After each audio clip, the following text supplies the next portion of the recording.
Welcome to America's Cannabis Conversation, where you can hear experts from all facets of the cannabis business as to what's happening in this exploding industry.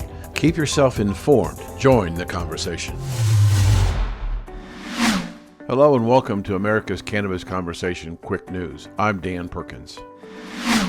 Richmond, Virginia. Virginia lawmakers passed bills to ban searches based on marijuana odor. Virginia lawmakers have passed two bills that prohibit law enforcement officers from conducting warrantless searches based solely on the odor of marijuana. The measures, Senate Bill 5029 and House Bill 5058, have been approved by both legislative bodies and await the signature of Governor Ralph Northam to become law. Earlier this year, Virginia decriminalized possession of small amounts of marijuana by limiting penalties to a civil fine of $25. Jenny Mitchell Padini, the development director of the National Organization for Reform of Marijuana Laws and the executive director of the Group of Virginia branch, said in a release on Monday that the two bills continue the state's reform efforts, but more still needs to be done. While this will certainly decrease non-essential interactions between law enforcement and otherwise law-abiding Virginians, it is only by legalizing the responsible use of cannabis by adults that the Commonwealth can end its failed experiment with the prohibition and begin repairing the decades damage, she said. According to the text of the bills, no law enforcement officer may lawfully seize or search any person, place, or thing solely on the basis of the odor of marijuana, and no evidence discovered or obtained as a result of such unlawful search and seizure shall be admissible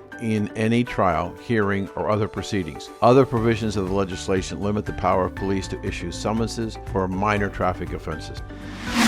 Paris, France. Wait till you hear this one. France to give out free cannabis in 2021. That's right, you heard it, free cannabis. Yep, you heard that right, and unless you're French, I'll bet you're already jealous right now. But it's true, in 2021, the French government will begin a medical cannabis experiment that involves giving out free cannabis. Last week, the French government published a decree that announces the experiment, which enthusiasts and patients have been waiting for officially. According to their announcement, up to 3,000 patients will be participating and eligible for receiving the free product. Nicolas Artour, a university professor and chair of the French Agency for Safety of Medicines and Health Products, said in an interview that he believes an invitation to tender for the selection of cannabis-based products is coming soon, probably within a month, and that supplies will probably be foreign in collaboration with pharmaceutical laboratories established in France and licensed for narcotics. Currently, the French government is estimating that the first free prescriptions could go out as early as March 2021. As of right now,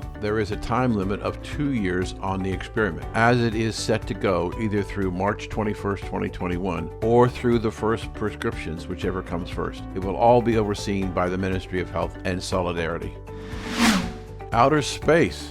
SpaceX is bringing cannabis to space. A new mission will transport coffee and cannabis plant cultures to space in order to study the effects of zero gravity and the metabolic pathways. Cannabis and coffee are heading to the International Space Station, and SpaceX is giving them the ride. Ag technology company Front Range Bioscience has partnered with Space Cell USA Incorporated, which is funding and managing the project, to send tissue cultures of two of the world's favorite substances to Cosmos. They will be studied by Bioserve Space Technologies at the University of Colorado Boulder to see how the plant's cells go through any gene expression changes or genetic mutations while in space. Our final story comes from Jerusalem, Israel. New documentary explores the science of medical cannabis. CB Nation shines a light on the science behind medical cannabis and the people who depend on it. A new documentary, slated for release later this month, takes an in-depth look at the science behind cannabis as medicine, from the groundbreaking researchers who first discovered the curative power of cannabis to the pioneering patients whose lives have been transformed by the plant. The documentary from Mad Machine Films, CBD Nation, will be available in North America via multiple viewing platforms after August 25th. The film, directed by David Jakubovic, features leaders of the medical cannabis movement, including scientists, patients, and activists, such as Steve D'Angelo, the co-founder of Harborside Health Center in Oakland, California, the largest and one of the first medical dispensaries in the country. CB Nation brings you the real science that decades of U.S. government-sponsored misinformation have hidden from the public. D'Angelo said in a press release, "Watch it and learn why cannabis may just be the most valuable medicine ever discovered by human beings." Thank you for joining us on America's Cannabis Conversation Quick News. And now let's see who's joining the conversation this week.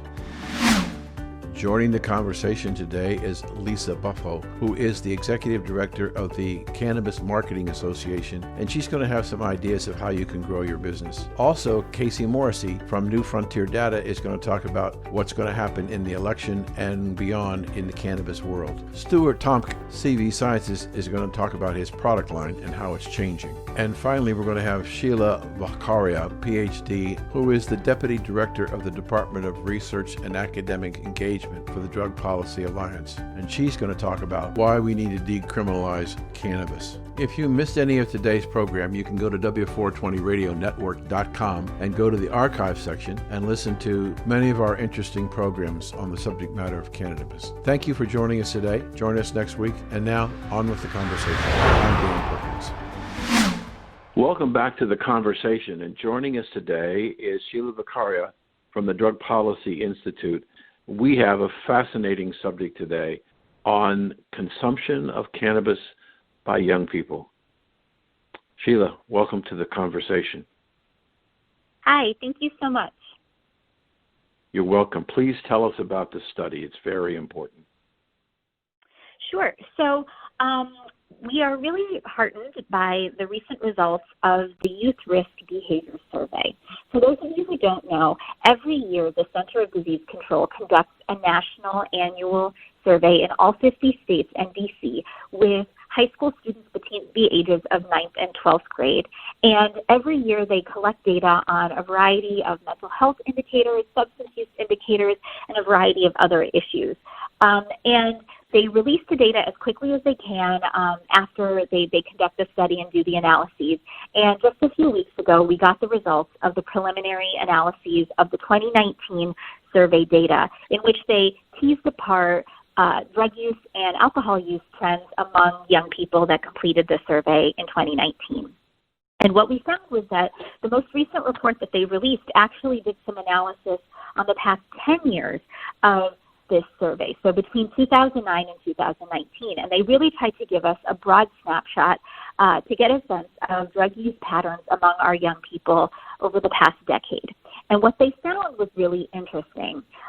When it came to marijuana use, an interesting trend that occurred that they found was that among young people in high school that have been surveyed over the past decade, they found that actually since 2013, between 2013 and 2019, we're starting to see slight decreases in the number of young people who said that they had ever tried marijuana. And this is really interesting, an interesting finding, because for those of you who keep an eye on the headlines and kind of are watching policy change happen, you know, since 2013, and actually since before 2013, we've seen a number of states move forward in increasing access to medical marijuana, and we've seen the significant portion of states that have legalized access to happen in the past in the past several years. The trend that shows that marijuana use, like lifetime ever marijuana use among young people, has actually gone down, kind of goes against some of the fears that have been stoked all this time, that if we legalize marijuana, more young people are going to use it. And so, first of all, the fact that they said that that the number had actually started going down, and the number of kids who had said, I've ever smoked marijuana in my life, but that also, when they looked at just, have you used marijuana in the past 30 days, that number didn't increase either. And taken together, this again really challenges and pushes back against this idea that if you move towards progressive marijuana reform, increasing access to medical or increasing access to adult use, that somehow, what's going to happen to the kids? They're going to see it as permissive, they're going to see it as safe, they're going to start using it more.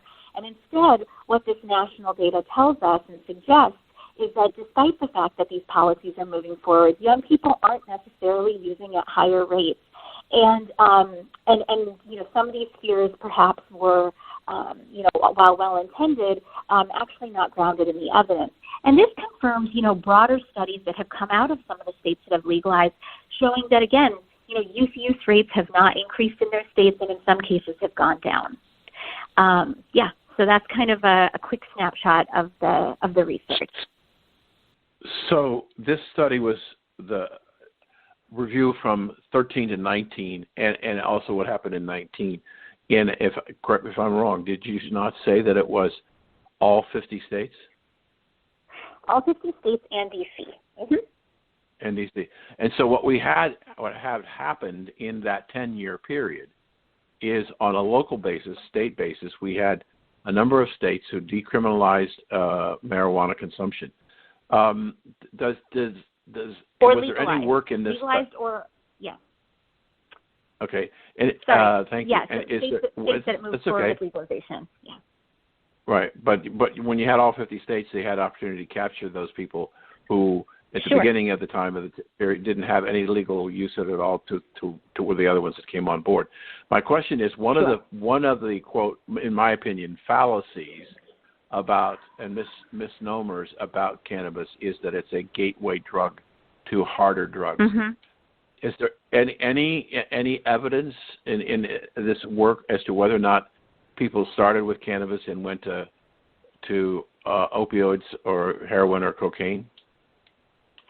So one of the things that this study did do was that they tracked, as I just said, marijuana use trends over this decade period. And what was interesting is where I said, lifetime ever use of marijuana in the past several years went down, but recent use among the folks who did continue, didn't increase.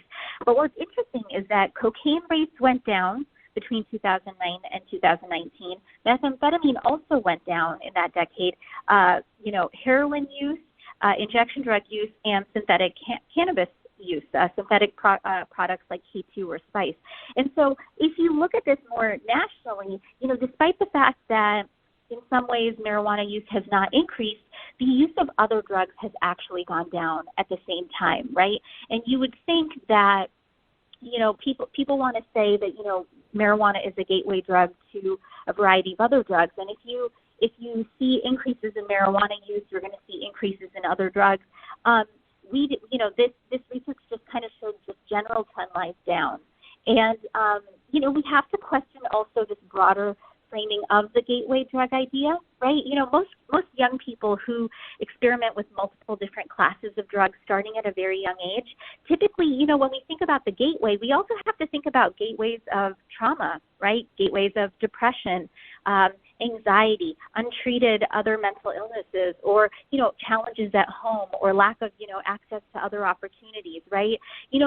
This fallacy that we can pin any drug as being the cause of you using another drug doesn't really acknowledge that people are the ones who choose to put drugs in their body, and that oftentimes when people, especially at very young ages, want to use any variety of drugs, oftentimes something preceded that, and some other challenges often kind of led them to perhaps seek out self-medication or have increased access to those substances. So I also just generally, this evidence doesn't suggest that the gateway theory of marijuana exists, but I also just want to challenge the idea of the gateway theory of a drug rather than understanding that there are social, emotional, and psychological gateways that lead kids to have to find ways to cope with, challenging life situations.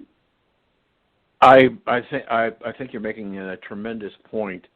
I want to put a finer point on it and say that COVID-19 and the isolation that we as a nation have gone through, we have seen an uptick in suicide. We've seen incidents, in talking with doctors, incidents of depression and anxiety, and increase in the number of prescriptions in the medical states for young people to deal with depression.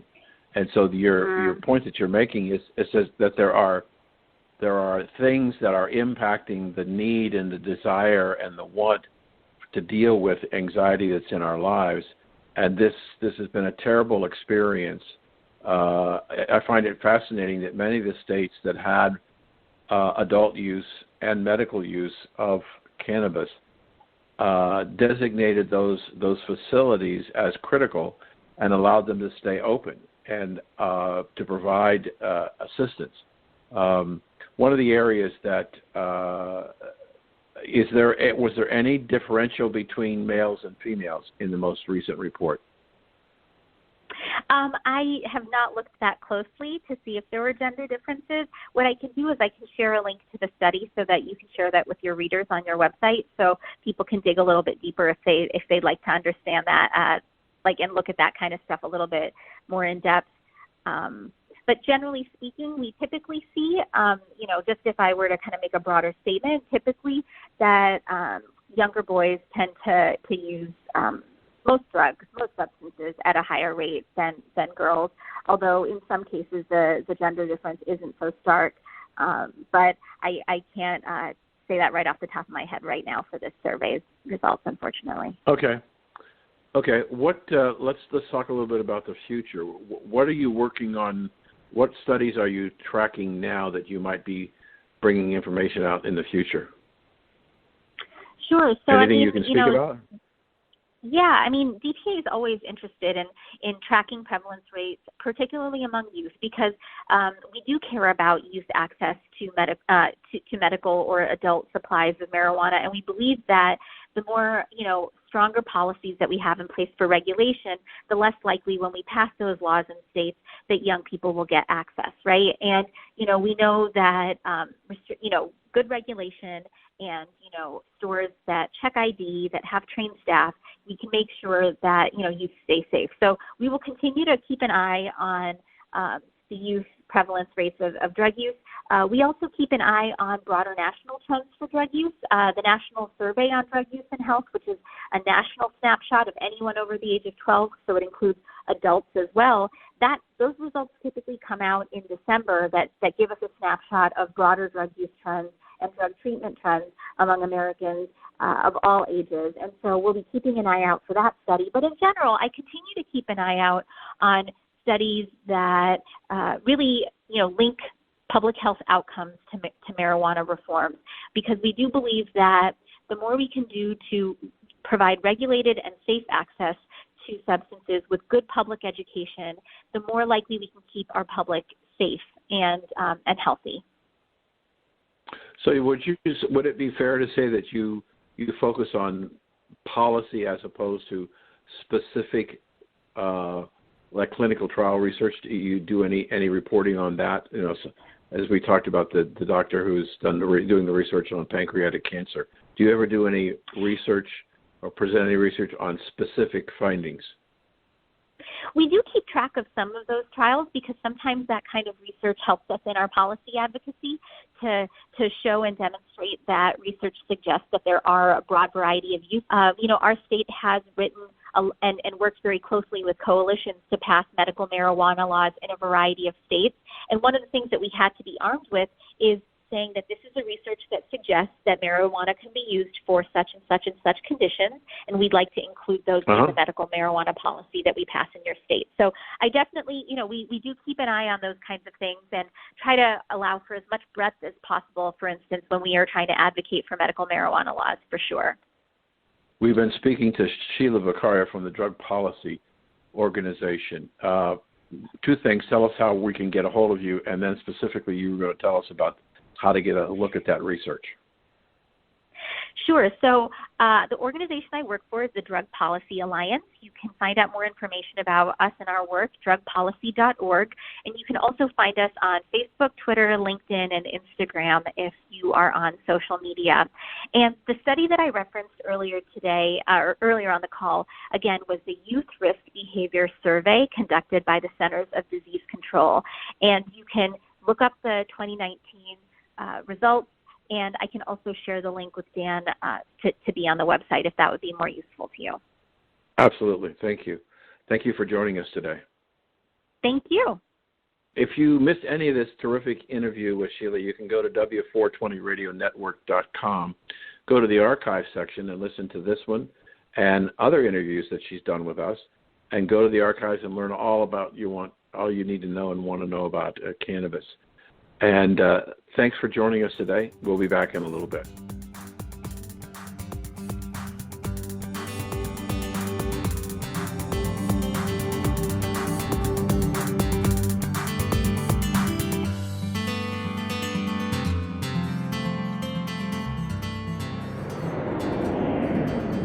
Your new Cannabis electronic checking account can offer you PIN-secure credit and debit cards for your clients.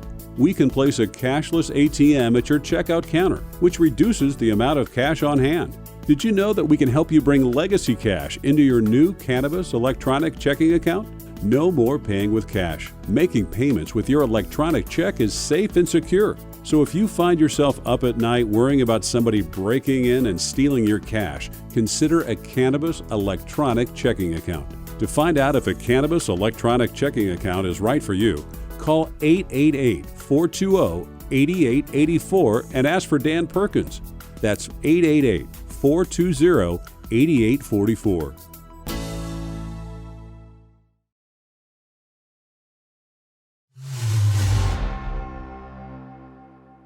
Welcome back to the conversation. And this is going to be a very interesting conversation for all of you who are concerned about what you can do in an upcoming flu and possibly COVID-19 continuation of the pandemic. How do you keep yourself healthy? And here to talk about that is Stuart Tomc, who is the Senior Vice President of Business Development of CV Sciences.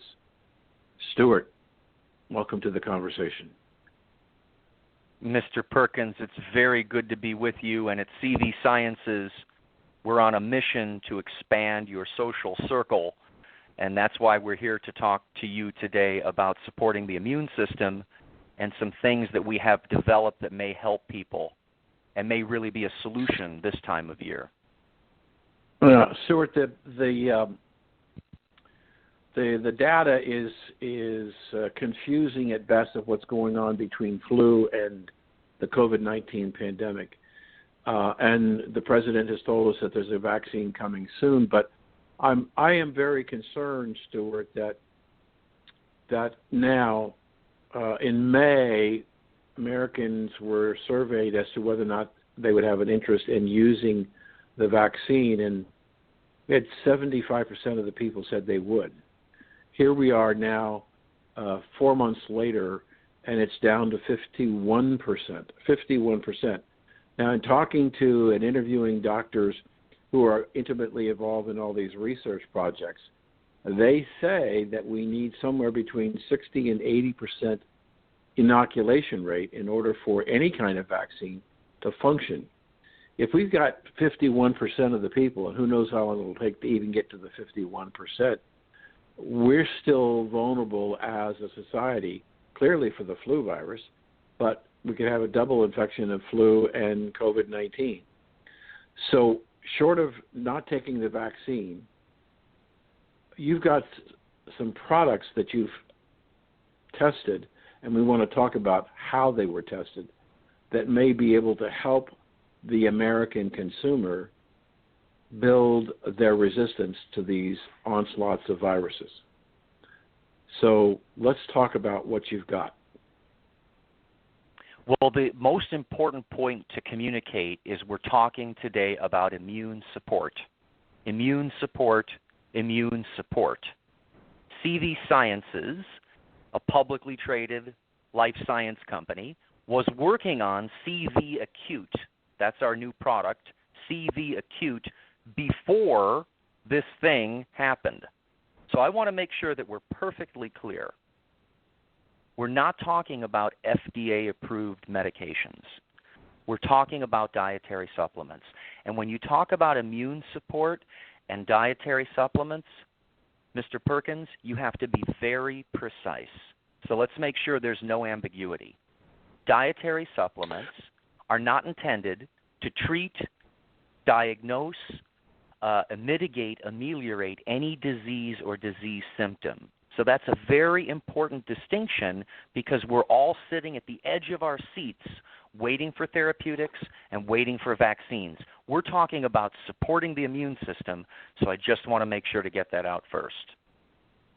But I don't mean to put you on the spot, but there's a difference between a quote a over-the-counter medication or a vitamin or whatever, and a product that has been approved by the FDA as a dietary supplement And then you have pharmaceutical products that are approved by the FDA.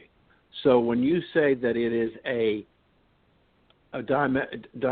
dietary supplement, are you saying it's a dietary supplement that has been approved by the FDA as a dietary supplement? Well, this is very important. The FDA regulates dietary supplements differently than they regulate drugs. So the intended use is what is important here. When you're dealing with something as powerful as CV Acute, which is based on traditional herbal formula that's been around for a long time, you have to be very, very careful, because if you put right on the box, for example, that it is for cold or flu, you're not allowed to do that. So there's this dance in the dietary supplement world, in the over-the-counter drug world, and in the pharmaceutical world, and there are certain laws about what we're allowed to say. So to answer your question, dietary supplements are indirectly regulated by the FDA. They're not approved by the FDA. There are good manufacturing practices. There's quality control and quality assurance.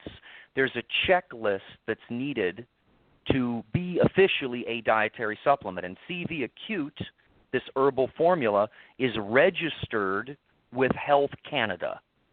What that means is that's their version of FDA, and they're even more rigorous than the FDA here in the United States. So I know we're spending some time on these nuances, but they're very important. Dan, Mr. Perkins, when people look at our bottle that says CV Acute Immune Support, the ad says we're on a mission to expand your social circles, I get a lot of phone calls. They say, is this for COVID-19? I say, no, this is a clinically researched, wide-spectrum, proprietary immune formula. They say, it sounds like this is a word game, Mr. Tomc. No, it's not a word game, because we are so respectful of what therapeutics are and what vaccines are. We're a publicly traded life science company. We've got our drug side and we have our dietary supplement side. So I think the reason people are confused is CV Acute is supported by hundreds of published scientific studies on the formula and the ingredients. It's cited by the World Health Organization, the WHO, for immune system challenges. Then people scratch their heads. And they say to me, wait a minute, you said it wasn't really approved by anybody. Why did the World Health Organization say that there was benefit here? Here's the reason why. Impoverished people in China that have used these traditional formulas, because of the number of people that use them, this is the most widely used cold and flu formula on earth. And it was mainly because it was frontline medicine for them.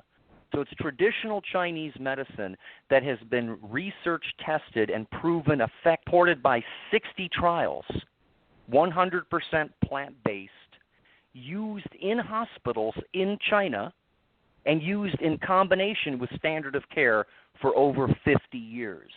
So I know it sounds like I was dancing around the edge there when we got started, Dan, but I want to make sure that people know that a dietary supplement like CV Acute is frontline immune support. It's a tool in the tool chest. It's not standard of care or approved by the FDA for what we're dealing with. Okay, let me say to the audience that I want to point out another example. It's almost impossible to sign on to your computer on the internet today in a period of a day to have at least half a dozen ads. It's not impossible to sit in your car and driving somewhere and hearing at least one ad an hour or more on CBD. Yet CBD at the moment is not even a dietary supplement, and yet it sells by the tens of billions of dollars a year. So dietary supplements is a very broad program, and I use CBD. I've been using it for almost a year with great it happens to be your product, but with great relief.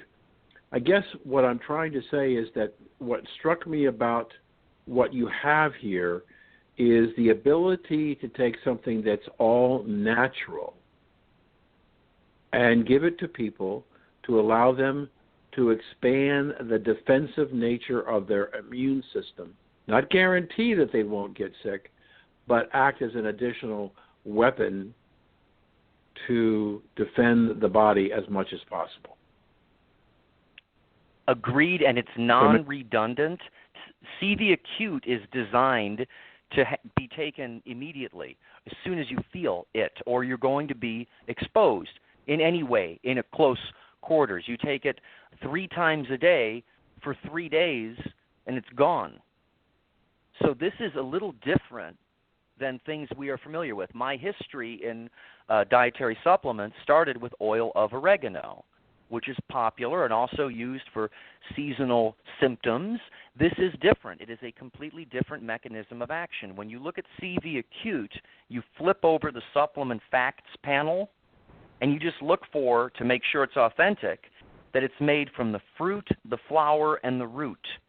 And we have videos on YouTube at CV Sciences to take you deeper into these ingredients, but it's not authentic unless it's made with the fruit, the flower, and the root.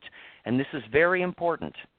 Most of these formulas that you can find online, many of them are inauthentic, like fake olive oil.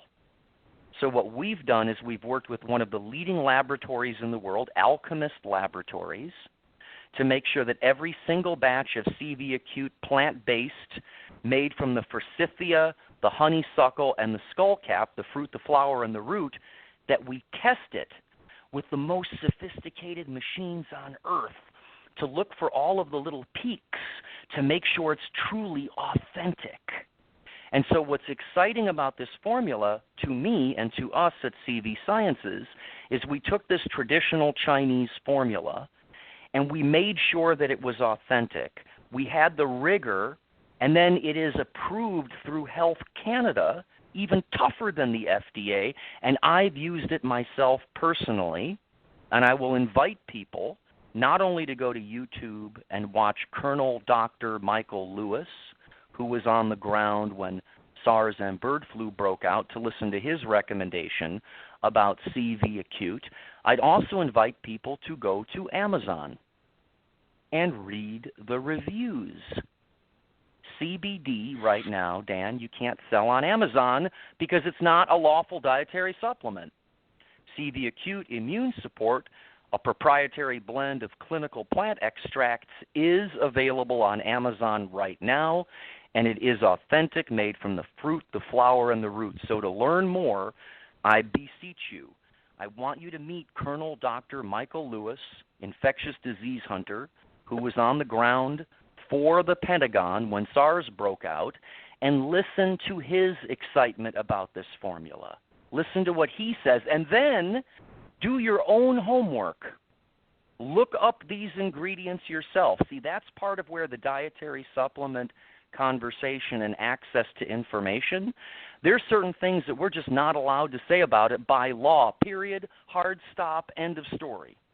That doesn't change the fact that this formula is supported by 60 trials, that it has been safely used in children for over 50 years, used in hospitals, and cited by the World Health Organization for immune system challenges. This is the most exciting new tool. We don't have many things that you take immediately. You're going to be in a closed, confined space. You feel it in your throat. I just started drinking it immediately. Read the reviews on Amazon. So this is one of those areas where we have got to implore you to do some of your own due diligence and try the product yourself. It is not a treatment for COVID-19, it is immune support.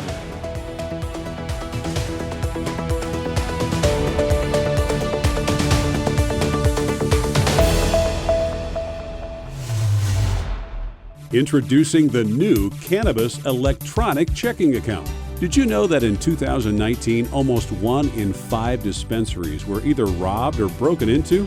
Your business is cash only. because up to now you didn't have access to a banking account that would allow you to deposit the daily receipts from your business. Some owners have started a banking relationship only to be told in a few months that the institution was closing the account. For the first time, you can now have a reliable business checking account. Yes, I said a secure bank electronic checking account.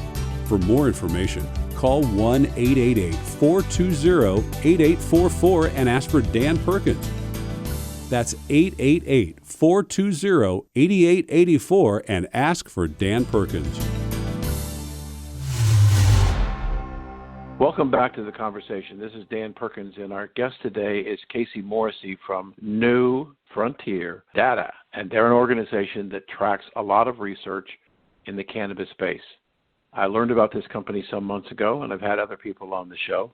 So I've invited Casey to come on, and we're going to talk today about what's going on in the cannabis industry. And they've got a new report, and we're going to get a sneak preview of their annual report. So, Casey, welcome to the program. Thanks, Dan. Happy to be here. Thank you. So tell us about this annual report. Sure. So every year, New Frontier Data does a U.S. legal cannabis industry report outlook, where we review all the data from the previous year on legal cannabis markets in the U.S. We revise our market projection estimates, as well as do a review of any potential new markets that may come online, and we analyze a few of the major trends that we've seen in the legal cannabis market. Currently, as you know, leading into these elections, we have 34 states plus the District of Columbia, which have legalized cannabis for medical use, and 11 states and D.C., which have legalized for adult use or for personal use. Which means we're at a place now coming into this election where roughly 70% of the country's population lives in a state where there's legal medical cannabis access or adult use. So coming into this election, coronavirus delayed a few of the states who had planned to put initiatives on the ballot. At the start of this year, we thought there might be 12 or 13 different states with initiatives on the ballot, and due to some delays, we're now down to 5. Those states are New Jersey, Arizona, Montana, South Dakota, and Mississippi. And a couple of these are pretty consequential. New Jersey is an extremely important state that if they were to pass the legislation on the ballot and legalize adult use cannabis in New Jersey, that would basically break open the Northeast, that region between New York and Pennsylvania, for legal cannabis. We estimate that if New Jersey does pass this ballot, that by its 4th year of operation, it could be seeing close to $2 billion in annual sales. And this is going to be greatly enhanced by tourism sales from New York City and Philadelphia. One of the things that's being talked about to the electorate in New Jersey about why they want to pass this is the revenue that can be generated to help the shortfall in the state budget. What kind of money, looking out over the 4 years, do you think revenue can be generated? So there's potential for different types of revenue. If we're talking tax revenue, if we're talking the creation of jobs, et cetera. So we primarily base our market projection models on the sales numbers. As we've seen, the tax policy tends to shift following even just the passage. They usually set up a board or a committee to further refine the regulations after the passage of the law. So that kind of remains to be seen. However, in other markets like Colorado's on track in just this year to surpass $300 million in taxes collected. New Jersey being a larger state, we expect that number to be much higher. Over 4 full years of the first 4 sales of adult use cannabis in New Jersey, the summation of 4 years of sales could be roughly $5.4 billion in New Jersey, which is substantial.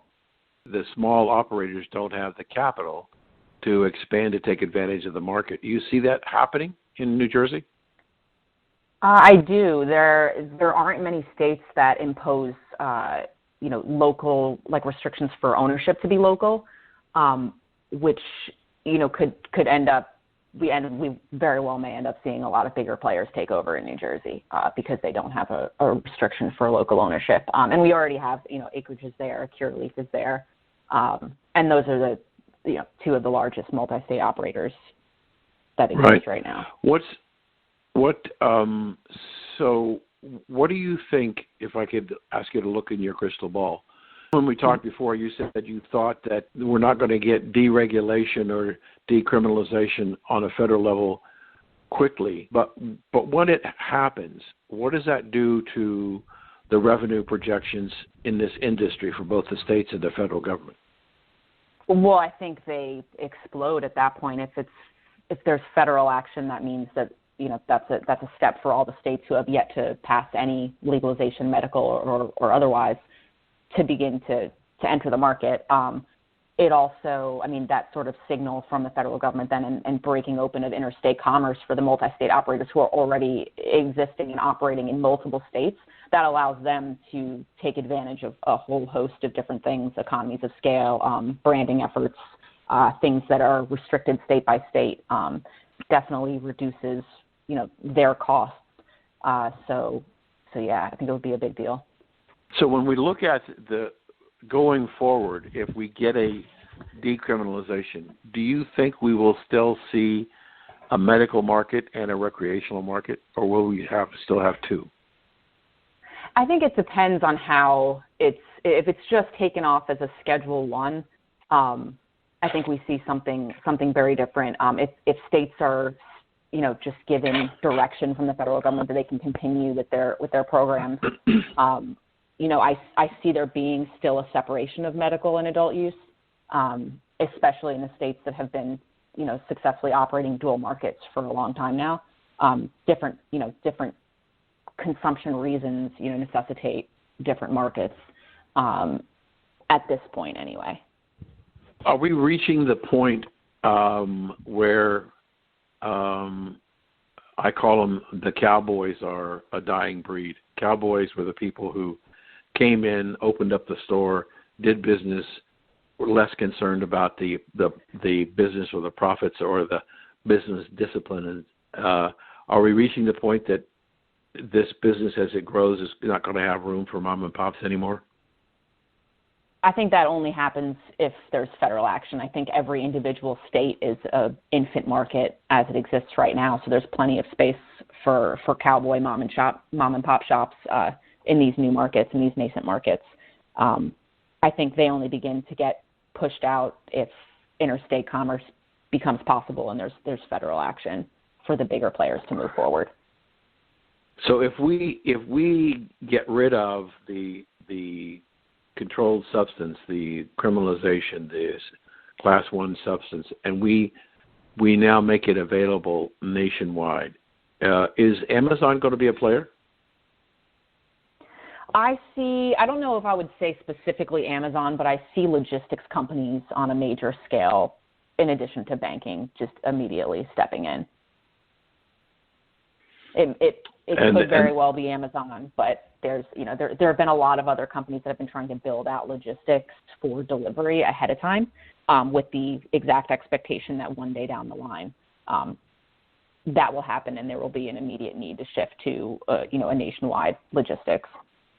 Is it possible that we just talked about home delivery and Amazon or whoever, that the $1 million branch that looks like an Apple store is not long for here?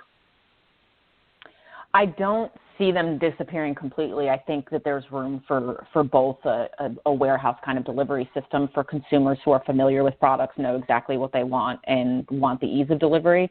And that sort of thing is especially important in states like Florida, where a lot of the registered patients don't have the means to go out and visit a dispensary. But I still see there being an incredible need for the storefronts, just based on the conversion of consumers to the legal market.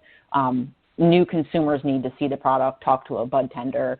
They don't have as deep of an understanding of the industry if they aren't a pre-existing consumer. And especially if the state structure stays as is, those, as you say, those Apple store looking cannabis dispensaries, those become, very vital points for states that have adult use. And and get a lot of their revenues from tourists. Specifically, I'm thinking, Nevada and Las Vegas, those Apple-looking stores are the ones that get, the highest tourist traffic. And I don't see those going away. You don't see but as the product spreads, as the places to buy it spread, so doesn't the education of the consumer spread? Sure, but I think that that's a very, very long way down the road, based on where we are with how many legal adult use states we have now and the timeline it would take for us to get there. That's kind of what I'm thinking. I mean, potentially in the very far future when, cannabis is as familiar to an adult consumer as, alcohol would be, potentially not. But I see that so far in the future. Do you think there's still an opportunity in a mom and pop store in some markets? Oh, absolutely. And I think that there will be, just like in alcohol, there will be definitely space for craft products, the craft industry. I think of Northern California and Humboldt County in the same way that you have, Napa Valley for wines and things like that. I still think that there's a great opportunity for craft products in mom and pop shops. We have been speaking with Casey Morrissey from the experts in research on cannabis. Casey, how do people get information? How do they get that executive preview of your annual report? So if you visit our website, newfrontierdata.com, we have a platform called Equio, where a subscription to our data service, and you can access for free the executive summary of the report, as well as sign up for a subscription to all of our cannabis insights and future cannabites. Well, thank you for joining us today very much. It was an interesting conversation, and you're very knowledgeable, and I thank you for your time. Yes, thanks, Dan. I really appreciate talking with you. Thank you. Now, if you missed any part of this interview with Casey, you can go to W420radionetwork.com and go to the archive section and listen to this interview with Casey and other programs from over the last year. Thanks for listening, and we'll be right back.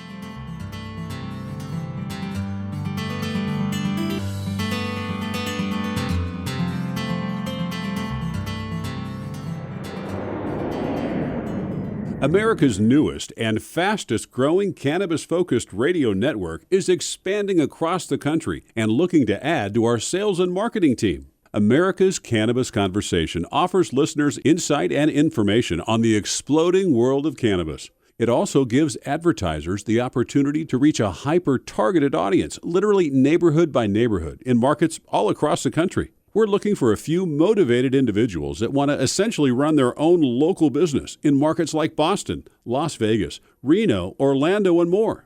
To learn more about this exciting opportunity or to apply, visit americascannabisconversation.com. Welcome back to the conversation, and joining us today is Lisa Buffalo, the chairman of the Cannabis Marketing Association. She was on our show once before recently, and I've invited her back to talk about not only about what she's doing for cannabis businesses, but what she sees going on that's working within their customer base. So, Lisa, welcome back to the show again. Thank you for having me. It's great to be back. Thank you. So, Lisa, let's talk about what's going on, that the kind of services that your organization can provide to its members. Yes, thank you for asking. So we are really focused on three tenets: education, community, and best practices. Our mission at CMA is to bring a positive perception to and authentic understanding of cannabis and its consumers around the world. So we're really interested in destigmatizing the plant, positively reframing the plant and its consumers, and we really believe that the way to do that is to empower the industry's marketing and communications workforce to do their jobs as best as possible. And like I said, we do that through education, community, and best practices. So we really believe that the cannabis industry is unique, right? We are doing this for the first time. It is a product that has 80 years of prohibition, propaganda and misinformation out there, and it is on the responsibility of the industry to, tease out that information, the truth from the lies, and really communicate in an honest and authentic way with the public about what this plant is and what these products do. So we take the approach of really believing that those who are doing the work in this space are the leaders and are the experts. So we're very much a community driven by marketers for marketers. So we, currently in our pandemic-based world, we were hosting events locally in 9 different cities across the country. Very much so take the approach of having local grassroots community is important, particularly since the regulatory environment is divided that way. But what we've been doing is hosting lately online webinars where we have various experts speak on various topics and really use more of a case study format of, hey, here's what our brand has done, here's what's worked, here's what hasn't, here's what we've learned, so that we can learn from each other and build the industry we want moving forward. So we host regular webinars. We also do these really fun online networking events. It's kind of like speed dating, one-on-one with a person for 7 or 8 minutes and get to know them so that we can connect our members across the country, connect brands with the service providers they need, and agencies with the talent that they're looking for. And then this year we also hosted our Cannabis Marketing Summit. So this was really our space to say, marketers need a place to go to talk about what's working in this industry and where are we going from here from that national perspective. So in short, education, community, and best practices for cannabis marketers, communications professionals more broadly is what we do. I have to tell, ladies and gentlemen, I have to say when I first had a conversation with Lisa, you told me, but we haven't told the audience, when did you start the Cannabis Marketing Association? So I started it very grassroots in early 2016. I actually started on Meetup, meetup.com, and just, said, hey, Cannabis Marketing Association, this sounds like a cool name. And it was really just meant to be a group of, at the time we were based in Boulder-based cannabis marketers, who were friends and colleagues and were just trying to learn from each other. But our meetings kept growing and people kept asking, for more content and more services. So it was sort of naturally born out of that group. And then we started hearing from marketers in California who were interested in replicating, our meeting model. So we launched in San Francisco and LA. And then about a year and a half after that, we put together a formal kind of member benefit package and said, here's what we're hearing from the market and here's what the marketing community needs. So we more formally launched our membership early 2019. Took us some time to get banking and all that fun stuff. But early 2019, we launched our formal membership. And then we just started traveling and hosting meetings across the country. And we've been off running ever since. You told me when we talked before, Lisa, if I remember correctly, that you've got 50 people working with your organization now? No, we're still very small as far as our team. But we have over 150 members. Yeah. Okay. And you're working around the world? We do have international. Yeah, we do have international members, particularly Canada and Puerto Rico, and some of the more emerging markets abroad, UK and Israel as well. We even have a few members in Africa, so that's really exciting. But we're largely focused on the contiguous U.S. In the states that have legal markets, but we're seeing more and more interest from those who are really close to legalizing or coming online. Do you think that the success that you've had and the rapid growth is indicative of a thirst for knowledge on how to market this product to customers? Definitely, absolutely. And I think it's also indicative of, as a public, our changing attitudes towards cannabis and as a public, general curiosity and wanting to learn more about the plant and what it does. And one thing I love about entrepreneurs in this space is just the constant innovation.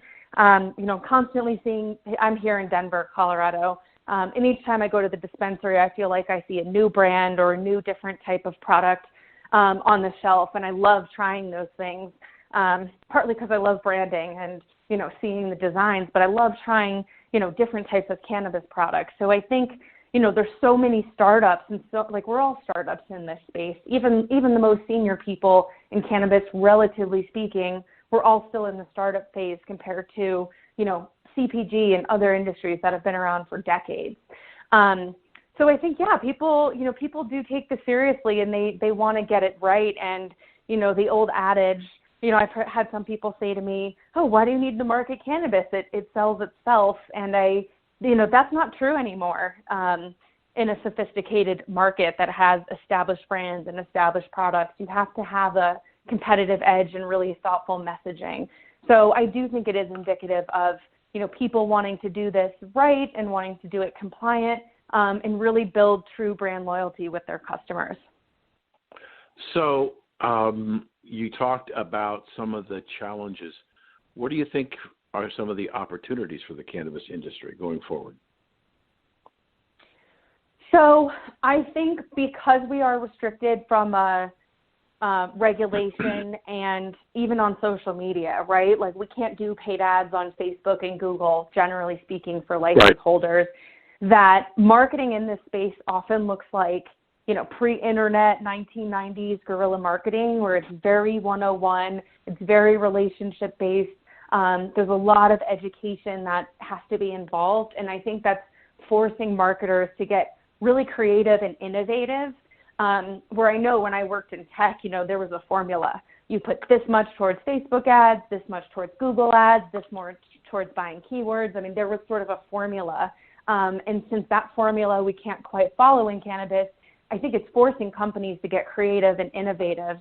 And this, pandemic is adding, some gas to that fire in terms of the creativity. So I think there's a lot of opportunities for brands to get really creative with their branding, get really creative with how they communicate with their customers, and figure out how to get that message across, given that we are limited from a channel perspective right now. Yeah. The industry seems to be growing erratically. The industry's up 40% nationally. Your state, Colorado, looks like it's up about 20%, but I just saw recently where Colorado's trying to reinvent itself in expanding the marketplace in many different counties, changing the licensing requirements and making it easier and more affordable for business to get in. So expansion is going to be an important part. But I think really the big issue is, as we talked earlier, as long as we have 280E and other restrictions on the books, it's going to make it a regional market. Once we get rid of those regulations, I think it's absolutely going to explode. And your idea of having people be prepared for the next wave is very important. I thank you for joining us today, and I'd like you to tell people how they could get in touch with you, get information about your association, and understand what's going on in the business. So, Lisa, how do we get a hold of you? Thank you. So our web address is thecannabismarketingassociation.com. You can find us on social media. Our handle is @CannaMarketing. And you can find me on social media @LiBuff, LiBuff. But definitely check out our website. Come chat with us, engage with us, check out some of our content in our webinars.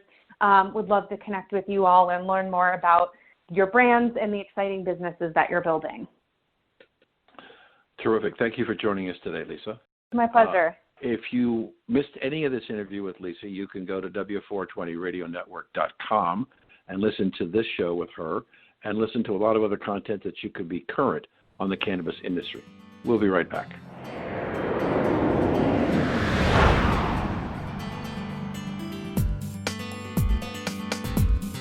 Thank you for taking part in America's Cannabis Conversation. To hear this show in its entirety or to hear any of our archive shows, log on to americascannabisconversation.com. And tune in next Saturday at 4:20 p.m. for the next installment of America's Cannabis Conversation.